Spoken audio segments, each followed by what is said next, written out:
Welcome to home cooking daily சமையல். இன்றைக்கி நம்ம செய்கிறது முளைக்கட்டின தட்டைப்பயிர் குழம்பு, புளிக்குழம்பு செய்கிறோம். தட்டைப்பயிரை 150 கிராம் தட்டைப்பயிர் முளைக்கட்டி முதல் நாளே முளைக்கட்டி வேக வச்சு வச்சுருக்கேன். சரியா? எப்போவுமே முளைக்கட்டி செய்யுங்க, அது நல்லது. சரியா? இது ஒரு 20 சின்ன வெங்காயத்தை வணக்கி அரைச்சி வச்சுருக்கேன். அதே போல் 3 மீடியம் சைஸ் தக்காளியை வணக்கி அரைச்சி வச்சுருக்கேன். பூண்டு ஒரு 5-6 பல்லு பூண்டு தட்டி வச்சுருக்கேன். 2 பச்சை மிளகாய், கருவேப்பிலை, இது ஜீரகம், வெந்தயம் வறுத்து வச்ச பொடி. தேங்காய் ஒரு கப்பு, மிளகாத்தூள், மல்லித்தூள், மஞ்சத்தூள், 2 கத்திரிக்காய். சமைக்கிறதுக்கு போகலாமா? வெந்தயத்தை போட்டுக்கோங்க.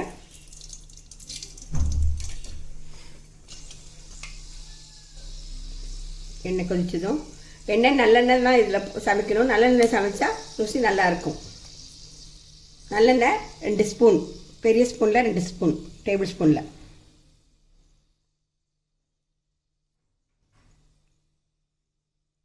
நீங்கள் வேறு எண்ணெயில் யூஸ் பண்ணலாம். நான் போடுறது நல்லெண்ணெய்.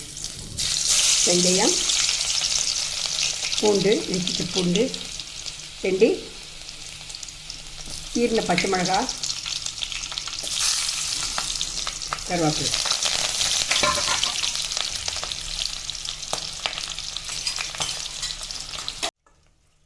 பூண்டு நல்லா வணங்கிருச்சு. எப்போவுமே வெங்காயம் பச்சையாக அரைக்கிறதுல வணக்கி அரைச்சிங்கன்னா நம்ம நிறைய நேரம்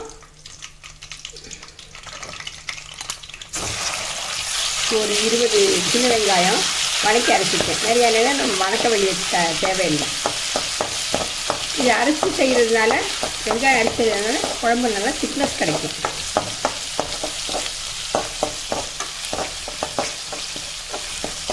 நிறைய நேரம் வணக்க வேண்டியதில்லை. ஏன்னா முதலே வெங்காயத்தை வணக்கி நம்ம அரைச்சிருக்கோம், அதனால் நிறைய நேரம் வணக்க வேண்டியதில்லை.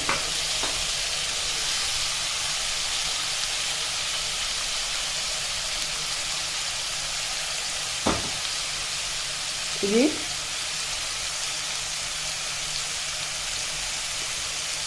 ஜீரகம், வெந்தயம் பொடி பண்ணி வச்சது. நான் எப்படி பொடி பண்ணுறதுன்னு நான் இன்னொரு வீடியோவில் சொல்லிட்டேன். புளிக்குழம்புக்கு போட்டிங்கன்னா டேஸ்ட் தரும்.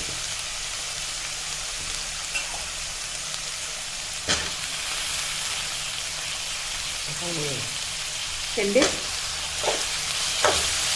கத்திரிக்காயை அரிஞ்சு வச்சுக்கேன்.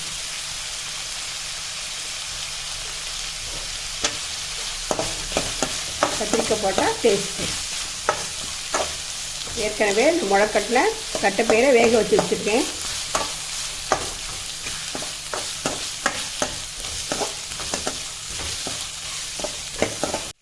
மஞ்சள் 1/4 ஸ்பூன், மிளகாத்தூள் 1 ஸ்பூன்,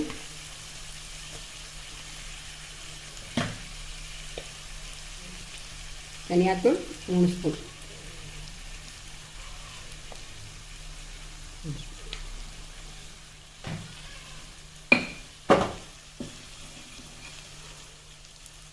உப்பு போட்டுருங்க. கொஞ்சம்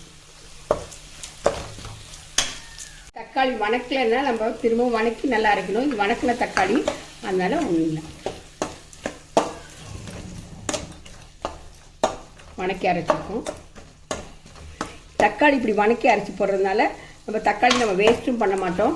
இது அப்படியே குழம்போட இருக்கிறதுனால டேஸ்ட் தரும். கத்திரிக்காய் வெந்தோடனே நம்ம மற்றது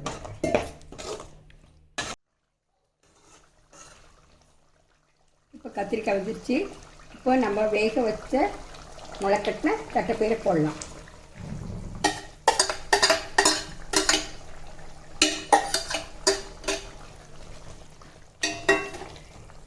இது ஒன்றாவும் குழம்பு தாளி வச்சுட்டு வேக வைக்கலாம்.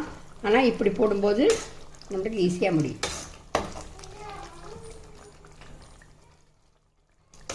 அந்த பிறகு புளித்தண்ணி 1 கப்பு, ஒரு 25 கிராம் புளி இருக்கும். அதில் இந்த நான் தண்ணி ஊற்றி புளித்தண்ணி எடுத்து வச்சுருக்கேன்.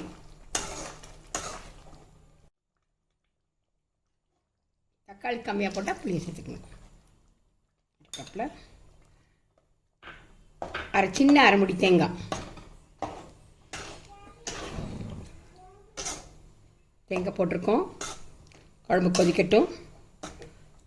குழம்பு கொதிச்சோன்னே சூப்பரான முளைக்கட்டின தட்டைப்பயிர் புளிக்குழம்பு ரெடி.